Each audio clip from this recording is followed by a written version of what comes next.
part of the Press Play Podcast Network. Look up in the sky. It's a bird. It's a plane. This is Jason J. Lewis, the voice of Superman on Justice League Action. This is Mark Wade, writer of Superman Birthright. You're listening to the Krypton Report.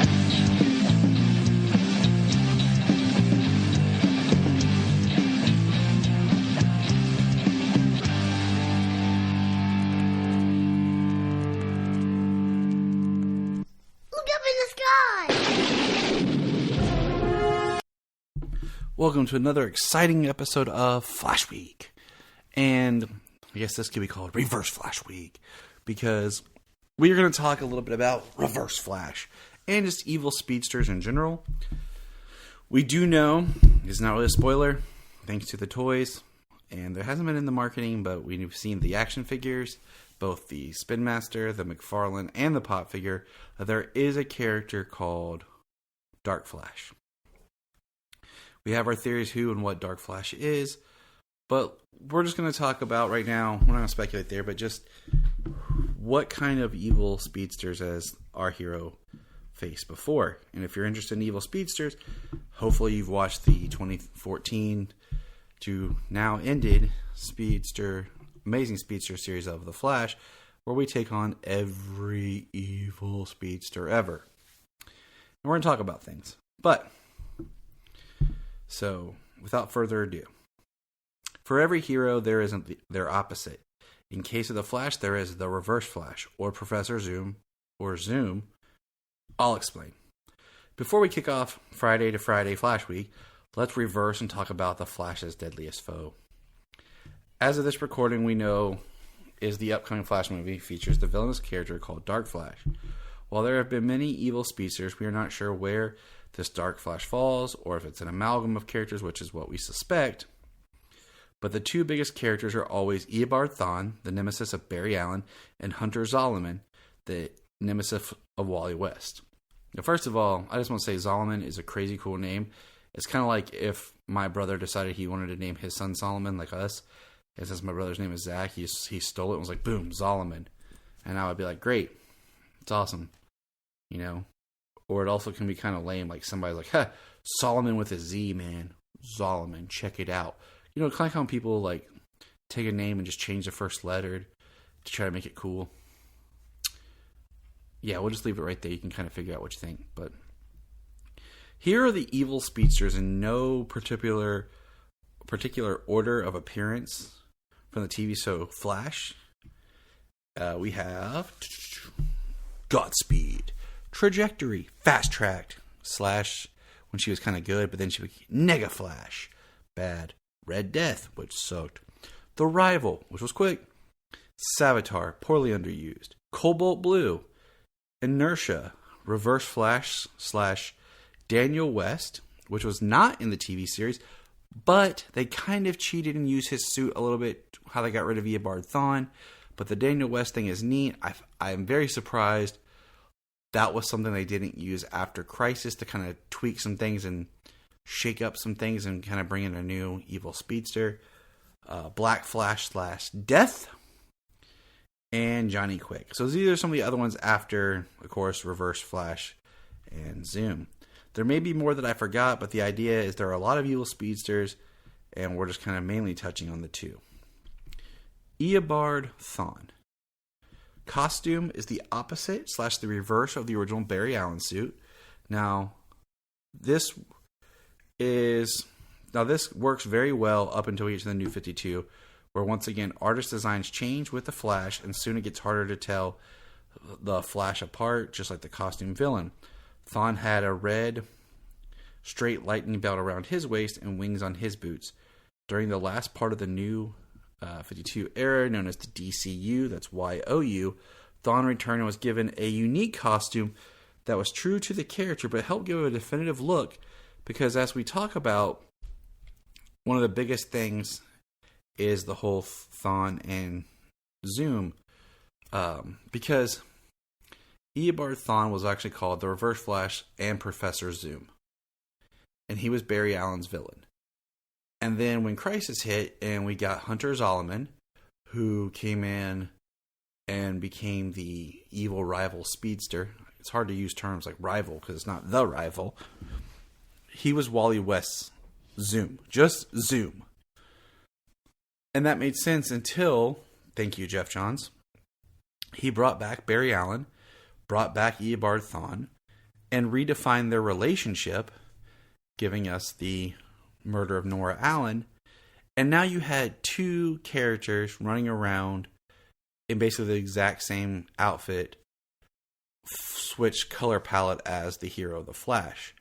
Much like Flashes, which we had talked about, the definitive between Wally and Barry, Zoom and Eobard, Reverse Flash, had the same kind of thing.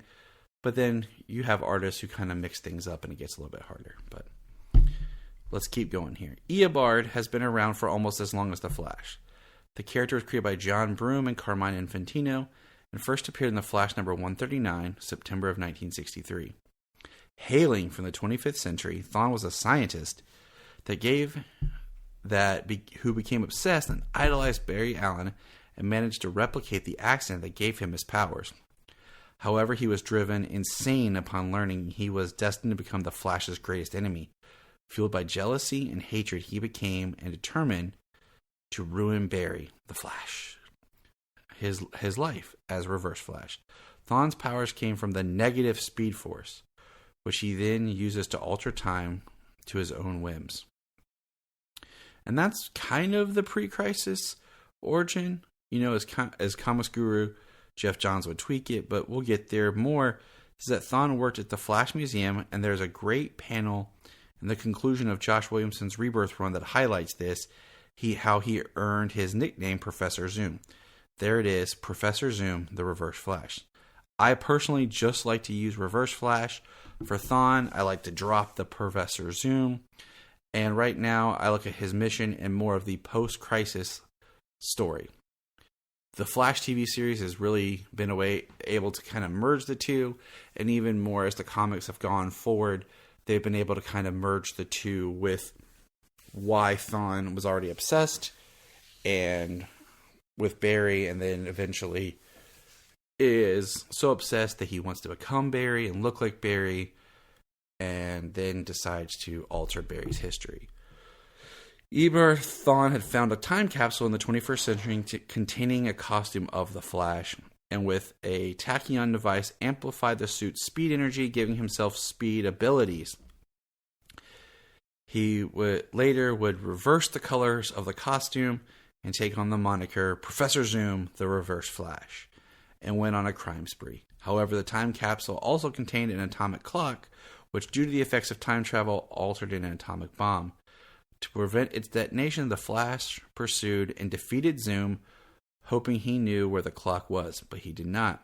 But the Flash later found the clock, detained it safely, and destroyed Thawne's costume. Blaming the Flash for his defeat, Thawne became obsessed with replacing Barry and traveled back in time to exact his revenge. When Iris West, Barry's wife, rejected his romantic pursuits, Thawne killed Iris. After the Flash found a love again, Thawne threatened to kill Fiona Webb, Barry's new fiancée. On their wedding day, fearful that history would repeat itself, Barry killed Thawne by breaking his neck. That's some Man of Steel stuff right there. Boom. So that is your pre-crisis. Now, post-crisis in a zero-hour origin. Post-crisis, as we all know, is extended origin storyline. The Return of Barry Allen revealed that Thawne, prior to discovering the time capsule contains the Flash's costume, once a scientist obsessed with him, and even undergoing cosmic surgery to resemble his hero. Obtaining a cosmic treadmill from an antique shop, Thawne gained all the Flash's powers after replicating the electromagnetic accident that created the Flash. Seeking to use the cosmic treadmill to travel back in time and meet his idol, Thawne arrived at the Flash Museum several years after Barry's death, discovering that he was destined to become Professor Zoom, the Reverse Flash, and die at his idol's hands. As a result, the unstable Thawne convinced himself that he was Barry, based on his intimate knowledge of Barry's life from his readings of the Flash's yet unpublished biography, and subsequently attacked Central City for forgetting him. Wally West ultimately tricked Thawne into returning to the 21st century with no memory of the incident. Despite this, Thawne still managed to bring the remains of his older self's costume with him, connecting his destiny. After the events of 0 Hour, Crisis in Time, it is revealed that Malcolm Thawne, dun dun dun, Eobard Thawne's ancestor, and, ready for this, Barry's long-lost twin brother, meaning that Barry is Thawne's great uncle. It's got to intertwine some family stuff. Now, Rebirth, as in the 2008 Flash Rebirth, not the 2016. Thawne was reimagined as a major villain in the DC Universe by writer Jeff Johns, because of course he is. In Flash Rebirth, his resurrection is foreshadowed to occur in a near-future event. It is later revealed that Thawne's recreation of the accident Barry's power made Thawne able to lure Barry out of the Speed Force during Final Crisis and temporarily turn his nemesis into the Black Flash. Thawne reveals that he is responsible for every tragedy that has ever occurred in Barry's life, including the death of Nora Allen, Barry's mother. Thawne then decides to destroy everything the Flash holds dear by killing Iris before they even meet. Thawne sucks. He is mean. Thawne uses his powers to completely rewrite his own history. He erases his younger brother from existence and kills his parents when they try to interfere with his research, which is a crazy, interesting read of a book.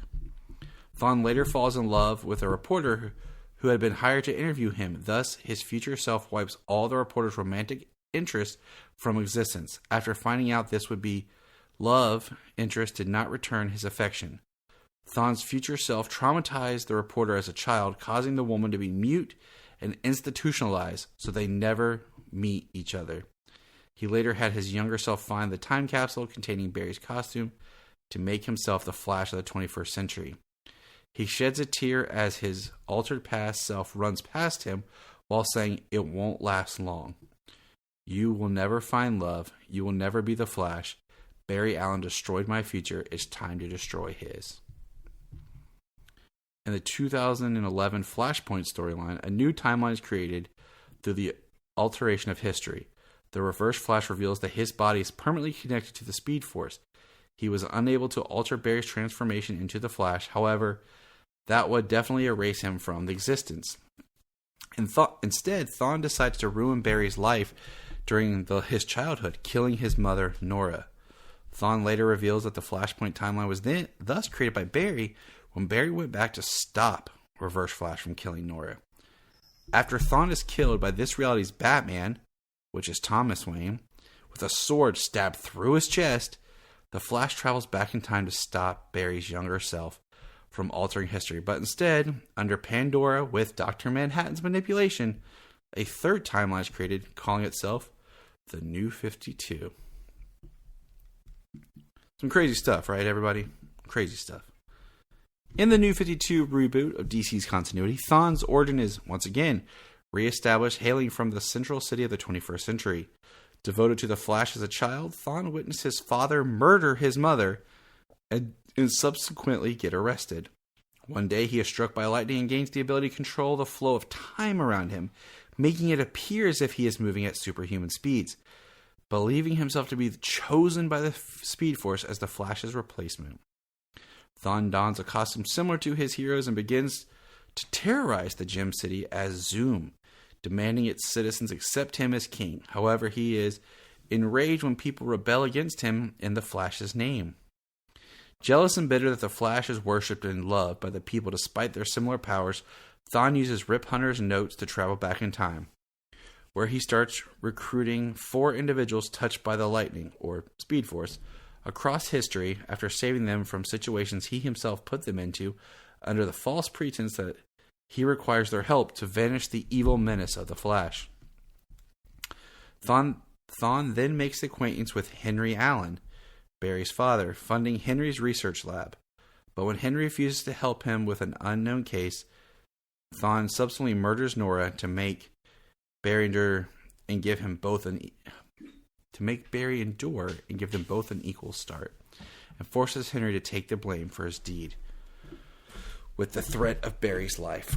Laying low for many years, this character known as Zoom reemerges following William Schleichert's defeat, recurring as an acolyte of his. Zoom and his acolytes then cause havoc in the city. After the failure of his plans enforced by the Flash, revealing his backstory to Barry, Thawne proceeds to best Barry in combat and is about to kill him until the Flash realizes how Thawne's powers work, and then proceeds to counter by moving time forward, finally defeating him after taking Henry out of killing Thawne. Barry has him arrested and imprisoned in Iron Heights. The serial killer speedster Godspeed later attempts to kill Thawne and every other inmate in Iron Heights as a twisted gesture of friendship to Barry, only to be stopped by the hero. Now, in the New 52, Thawne Eobard is not brought in until the latter part, which I said is the DCYOU.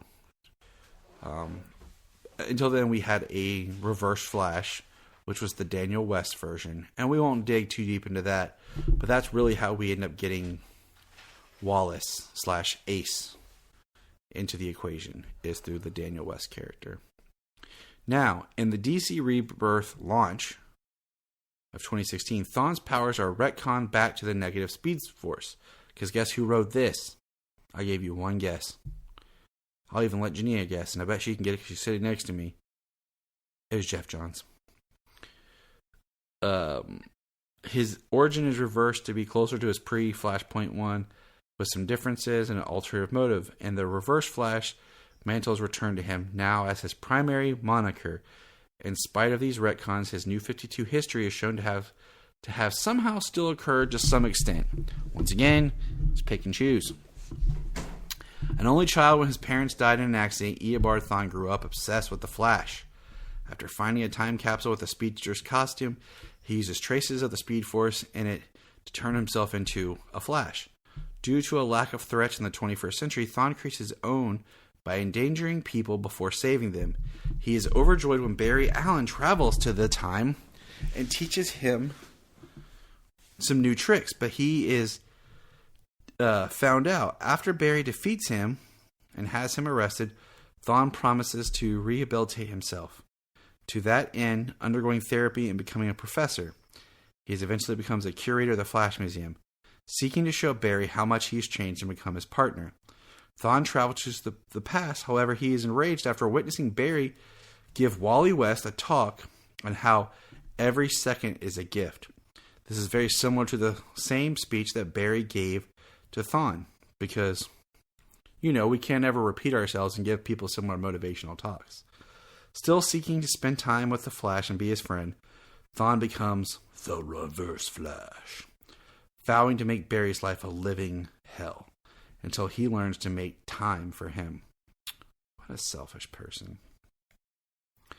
The Button, in the 2017 crossover, Thawne's memories of pre-New 52 are restored, and a mysterious wave of energy strikes, and he recalls being killed by Batman in Flashpoint. And seeking to teach the Dark Knight's son a lesson, Thawne attacks Bruce Wayne in the Batcave. He destroys Thomas Ledger, which sucked. Thawne brutally beats and verbally taunts Bruce before picking up the comedian's smiley face pin, which teleports him away to an unknown location. Thawne is then teleported back to the Batcave, having been bathed in radiation by a mysterious entity. As he collapses, Thawne says, "God, I saw God." After discovering traces of his energy signature on Thawne's corpse, Barry ponders if he kills the Reverse Flash at some point in the future, but / Thawne's past. Whew.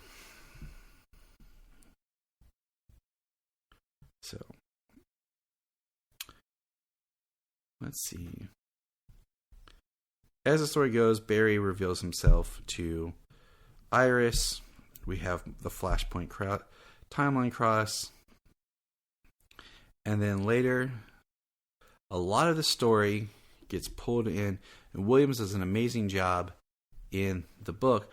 But in the conclusion of Williams' run on the book, Thawne reveals that he was responsible not only for the creation of Barry's other major speedster enemies, such as Zoom and Godspeed, but reveals that he was present at every moment where Barry essentially isolated himself from his allies, such as keeping the investigation into the button secret, provoking fights between Barry and Wally, whispering at hyperspeed to implant subconscious suggestions in their mind. Barry and Thawne's final race, confronted with Thawne's taunts about how their history, which each other had defined them for so long, Barry chooses to forgive Thawne rather than kill him and allow him to escape, tricking Thawne into attacking him as he was vibrating just at the right frequency to infect Thawne with a sample of his own Speed Force energy. This transference grounded Thawne back into reality, erasing his personal experiences of his life as Reverse Flash, leaving him as a tour guide in the Flash Museum of his own home era, unaware of anything of his villainous past. That is a lot. And I skipped over a lot because that's comics, But that moment in Williamson's run where Barry faces Thawne and basically forgives Thawne is amazingly impactful. If you're wanting to get into any Flash reading, start at Rebirth. I mean, you can do a great back-to-back, if you want to read Barry, should I say. You can do Jeff Johns' Rebirth and then Flashpoint. Then you can do the New 52 into Rebirth, or just jump in at Rebirth, and it's a great, great read. So that's Thawne in a nutshell. As I noted, I'm not using the Professor Zoom moniker. In live action, Eobard is heavily present in the Arrowverse, both appearing in Legends of Tomorrow and in The Flash proper, with both actors appearing as the character. The Reverse Flash was handled so well in the show, and so was Zoom. All other evil speedsters no, I won't even say it's a debate. They sucked. Every other speedster other than those two on the TV show was handled poorly. I'm looking at you, Savitar. I'm looking at you, Red Death. I'm looking at you, every other speedster. But now, let's just touch on Hunter Zolomon. Look up in the sky. We just want to say, if you've enjoyed this podcast, please check out other podcasts on the Press Play Podcast Network. We're going to press pause and hear a few words from our other podcasts on Press Play Podcast Network. Hello, Brooks here with the Books with Brooks monthly book club podcast. Here's how Books with Brooks works. We read one book a month, and then we talk about it. Classics like Stephen King's The Shining, debut novels like We Are the Brennans by Tracy Lang, and tons of other compelling, life-changing stories, one book and 1 month at a time. So come read along with us, and then listen in. If you are like Tyler and James and can't get enough super talk, check out these other podcasts. Digging for Kryptonite, Supergirl Radio, The Last Sons of Krypton, The Superboy Legacy Podcast, All-Star Superfans, Superman the Animated Podcast, The Aspiring Kryptonians, Always Hold On to Smallville, The Geek of Steel, and Truth, Justice, and Hope. Remember to check out Krypton Report on all social media platforms. Go to linktree.com/Krypton Report. You find all of our reports. This is Dan Jurgens, and if you want to have a good time, keep listening to the Krypton Report. And I'm back. Talking evil speedsters, that's right. And we're talking now Hunter Zolomon Zoom. Now, I will say that the way that I loved that the Flash TV series, the way they straight up just said Zoom. They gave him his own costume identity. They made him scary. And when he was created, Thawne wasn't there and he filled the reverse role. But that dark black / gray blue on the TV series, that mask that just, Tony Todd's voice, made Zoom such a scary character, his own speedster. He had the blue lightning. He had like almost like claw-looking hands. It was awesome. Awesome. But let's talk about comics Zoom. Hunter Zolomon. Created by none other than, guess who? Jeff Johns. And Scott Collins, Hunter Zolomon made his debut in The Flash Secret Files and Ordinance No. 3 in November of 2001. He first appeared as Zoom in The Flash Volume 2, number 197, in June of 2003. Hunter Zolomon had a troubled relationship with his parents who rarely spoke to each other or to him. On the day Hunter was to leave for college, his father was revealed to be a serial killer who had murdered 6 young girls and his mother before being gunned down by the police after refusing to surrender. Following this incident, Hunter became obsessed with understanding the criminal mind and went on to study criminology and psychology at college. He later joined the Federal Bureau of Investigation with his girlfriend Ashley, whom he soon married. The two specialized in apprehending low-level costume criminals until Hunter inadvertently caused the death of Ashley's father.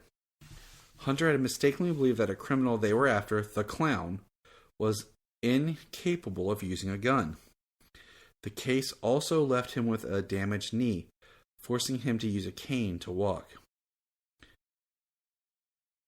Abandoned by Ashley and fired by the FBI, Hunter moved to Keystone City and became a profiler in the police department of meta-human hostilities. Hunter soon befriended the Flash, Wally West, and his insight was critical in solving a number of cases, though Hunter resented being stuck behind a desk. Hunter was severely injured during an attack by Gorilla Grodd at Iron Heights Penitentiary and was left paralyzed from the waist down.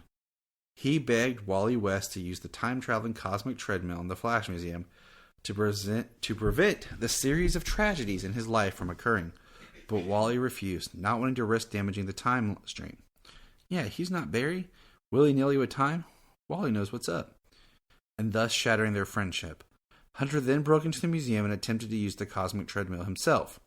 Not really sure how that works. The resulting explosion cured Hunter's paralysis and shifted his connection to time. He now had the ability to alter his personal time frame, granting what presumed to look like super speed. Hunter came to the conclusion that Wally's refusal to help was because of never suffering a personal tragedy, unlike Barry Allen. Hunter became the supervillain Zoom to bring tragedy to Wally's life, believing that his way was the only way to make the Flash a better hero, which later is kind of what they say Thawne did to Barry. During an attempt to kill his pregnant wife Linda Park, Zoom created an electrical shockwave that caused Linda to miscarry their twins instead. Wally then forced Zoom into a temporal anomaly. Hunter was rendered comatose and forced to relive his father-in-law's death repeatedly. Zolomon's estranged wife Ashley replaced him as a profiler in the police department and attempted to communicate with him. When Ashley was hospitalized after a car accident, Zoom awakened from his coma out of concern. Hunter makes a cameo in the Flashpoint Rebirth when he approaches the resurrected and imprisoned Thawne at Iron Heights, stating they can help each other be better. Whew. In the DC Rebirth relaunch, when Iris West seemingly kills Eobard Thawne in the 25th century, a cloaked figure sends the Renegades back in time to arrest Iris.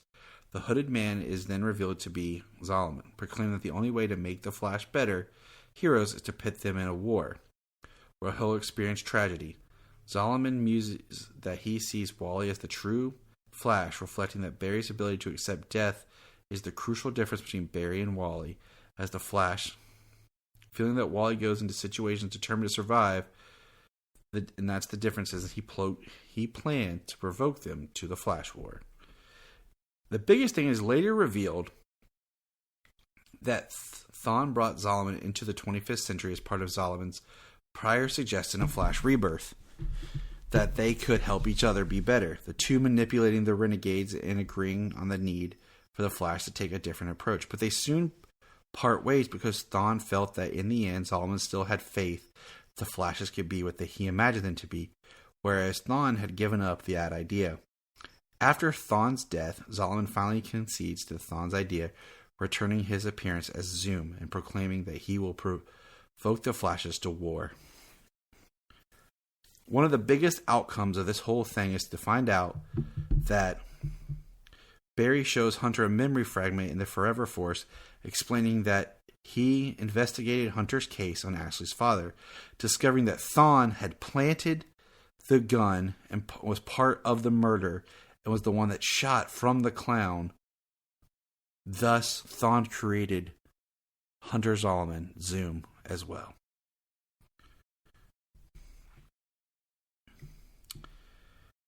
And he expresses a wish that things could have been different, but then remarks that saving the day is what Flashes do. And after telling Barry to tell Wally that he wishes the two could have remained friends, his plan works, and the Black Flash is also banished with the Speed Force in the Forever Speed Force with Hunter. Zolomon should be just Zoom in the comics. He should be given his own suit and really helped make into his own character and step away from just being basically a Reverse Flash. And I appreciate the TV series for doing that. And like I said, that is a quick overview of the two Speedsters. I hope you've enjoyed this discussion. I look forward to see what they do with the Dark Flash. And I really hope that the Dark Flash, whoever it is, it's not Barry 2, is what I call him. Bat Barry, Bat Flash, Young Barry, whatever. Because what we do know from the film is that Henry Allen is in prison for murdering Nora, which means that there has to be a Thawne. And if you try to make like an alternate Barry evil, it doesn't work. There needs to be the Thawne characters we've talked about today. So that's today's episode of Flash Week. Enjoy. And remember,